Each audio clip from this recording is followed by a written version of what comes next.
Hello and welcome to another motorcycling video. Today is the 12th of February 2024, and so the things that I'm going to talk about are relevant from today. That at some point in the future things may change and circumstances may be different, but so I'm just telling you the date to give you that sort of context. The title of this video is "Does Motorcycling Have a Future?" and I'll come to that eventually, but I thought before I did that I should perhaps lay a few cards out on the table. I don't do pieces to camera because these videos aren't about me, they're about the things that I talk about and the things that I'm interested in. I'm not a particularly interesting person, you don't need to see me on camera. It's just the subjects that I talk about are the things that I want the content to be about. But for those who are curious, I'm a soon-to-be 71-year-old white Australian male that lives in a city called Goulburn, which is about 2 hours southwest of Sydney. I ride a motorcycle. I make YouTube videos for my own entertainment and for the enjoyment of other people, and those things don't define me, they're just things that I do. I have been retired from work for coming up on 11 years. In my previous life I was a public school teacher for 38 years, so I feel as if I've got some expertise in teaching, but perhaps after 10 years in retirement maybe not as much as I once thought I had.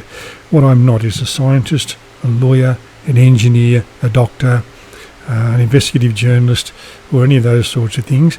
What is not here is a production office with assistants and all those sort of people. There's one guy with a camera and a microphone making videos and telling you stories and telling you those things for the purposes of entertainment. You should make no decisions based on anything I say. You should, if you're going to buy a motorcycle, consult people who know what they're talking about, who have experts in safety and so on. You should consult financial advisors about those sort of things. None of the things that I say you should look at and say, well, that guy said that was a good thing to do, so I'm going to do it. I'm merely telling you my own experience of things, and allowing you hopefully to make some decisions of your own and say, well, my experience was similar, or I had a different experience of the same thing. And that's part of the beauty of human existence. We can both experience the same thing but in a different way. All right, all of that out of the way, let's get down to the substance of does motorcycling have a future. I think everyone that rides a motorcycle would agree that there is a lifestyle that goes with motorcycling. There is a culture, there's a dress code, there are clubs you can join, there's a language, there's a set of rules, there's all those sort of things. There are clubs you can join based on what sort of bike you ride, what brand of bike you ride, are you a cruiser or are you a sports bike, or you ride an American bike, or you ride a Japanese bike or a British bike or whatever. There are clubs you can join based on whatever agenda you're identifying with at any particular point in your life, and there are clubs you can join or which you can't join until you reach a certain age. And then there are organisations that people belong to that are considered criminal organisations to do with motorcycling. For the most part, I suspect that most motorcyclists are law-abiding citizens that just enjoy getting on their bike and going out with their friends on the weekend or whenever they can, and going for a ride and then stopping somewhere and having some lunch and swapping some stories and then riding home, sometimes going off on a weekend and so on. Now, information that I'm going to sort of talk to you about today I've become aware of courtesy of a group in the UK called the Motorcycle Action Group, and they are a group who are lobbying on behalf of motorcyclists up and down and across the breadth of the UK. So before I talk about what they're concerned about, perhaps I need to go back in time a little bit, and sometime in the time of this current Conservative government in the UK, during one of the 4 or 5 people that have been Prime Minister, I think it might have been Boris Johnson who was the Prime Minister, but I don't want to be quoted on that, and it may be incorrect, it may have been someone else. But I think it was Boris Johnson. During his time as Prime Minister, the government took a decision to say that they were going to ban the sale of internal combustion engine vehicles in the UK from 2030 onwards. That would be new internal combustion engine vehicles, by the way. Now, almost as soon as they took that decision, they realised it was unworkable. It was unworkable because not everybody wants an electric vehicle, Even if you want an electric vehicle, not everyone can afford an electric vehicle, even allowing for government subsidies. And even if you wanted one and could afford one, allowing for the government subsidies, you couldn't necessarily get one because of supply issues. Although if you believe the stories coming out of China that there are football fields full of electric vehicles that the Chinese people aren't buying, you would think that Chinese manufacturers would be flooding the market everywhere with their electric vehicles. But okay, so the government took this decision, and as soon as they took it, they realised it was unworkable, and they changed the date to 2035. Now, when they changed the date, they failed to mention the future of what are called L-class vehicles in the United Kingdom. And as far as I can understand from the Motorcycle Action Group and my own research, L-class vehicles covers mopeds, scooters and most motorcycles. And so because they were not mentioned in this change of date to 2035, the Motorcycle Action Group are of the view that as of 2030, and perhaps even earlier, the sale of internal combustion engine motorcycles will be banned in the UK. Now obviously that's going to have a devastating effect on the motorcycle lifestyle. Even if you have an existing motorcycle and it passes your MOT, Ministry of Transport inspection every year, and you keep it on the road, new people who want to ride motorcycles won't be able to buy petrol-powered motorcycles and will have to look at electric-powered motorcycles. Now the problem with that is, of course, there are not a lot of models available. The models that are available are hugely expensive and have poor range, and they're not necessarily the sort of bikes that people want to buy. But I want you to keep in mind, and I want you to consider the impact that that has on not just the lifestyle of motorcyclists, that is the people like you and I that just enjoy riding motorcycles and enjoy the camaraderie of being with our friends and so on. Think about that class of people, that group of people for whom owning a motorcycle is the ticket to actually having a life.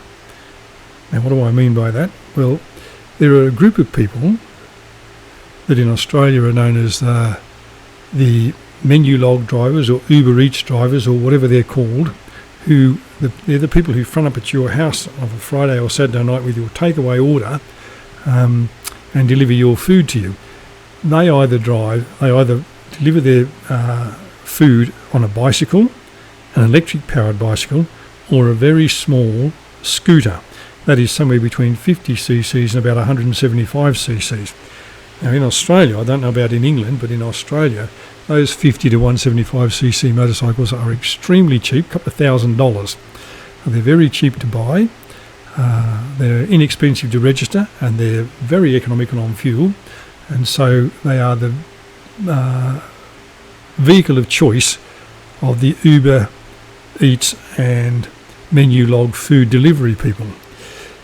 If the government in the UK says, well, as of 2030 or an earlier date than that, no more new internal combustion engine motorcycles can be sold in the UK, then all of those people who do that work will be out of work. You might think, well, they've already got an existing scooter and they can just keep riding that, but those scooters don't have a great life. They're little tiny engines and they don't last forever, and at some point they're going to have to need to be replaced. If you can't get a petrol-powered one, then you're going to have to look at an electric-powered one. Now, electric-powered scooters in Australia start from something like $6,000, $7,000 for the cheapest ones, which are Chinese brands that I've never heard of. And not necessarily knocking the Chinese brands, I'm just saying I've never heard of them. Whereas the more expensive ones like the BMW are $24,000, and the Harley Davidson electric motorcycle is something like $38,000. Now those last two motorcycles are simply not suitable for food delivery, simply because they're big, they're heavy, they're bulky. They're not suitable for the sort of little tiny scooters you can flip in and out of the city traffic and deliver your food to you quickly. Leaving aside the cost of purchasing them and the registration and insurance and all that, they're simply just not suitable for the job. In Australia, for example, the Australia Post, which is the post office, they for probably something like 20 or more years had been using the Honda CT110, which was originally developed as a farm bike for their postal delivery people to deliver your mail.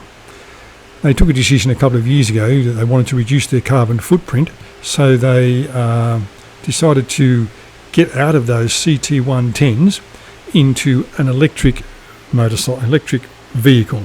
Electric vehicle is a trike with a single wheel at the front and two at the back. They engaged an Australian and a Swiss company, and then they went with the Swiss one. The Swiss bike cost something like $20,000 as opposed to about $2,000 or $3,000 for the CT110. So this information, as I'm giving it to you, comes from the Motorcycle Action Group in the United Kingdom. To my knowledge, there is no such plan for any similar measures in Australia. I should say, and I should have said this at the beginning of this video, that all these motorcycle pictures are here purely for the purposes of illustration. I'm not trying to sell you one. I'm not endorsing any motorcycle or disendorsing anyone. I just took a bunch of pictures off the internet, put them together to make a video, and use them for some of you to look at while I'm talking about this issue. So, does motorcycling have a future? I don't know the answer to that question, but it appears that in the United Kingdom, at least, that it's certainly under some sort of threat. And it may be that as early as 2030 we'll start to see the end of motorcycling as we know it. I hope that's not the case, but it may well be according to the Motorcycle Action Group. Thank you for watching. If you have an opinion or a comment, please add it at the end of the video and I will respond when I'm able to. Thank you for watching. I hope you've enjoyed the video.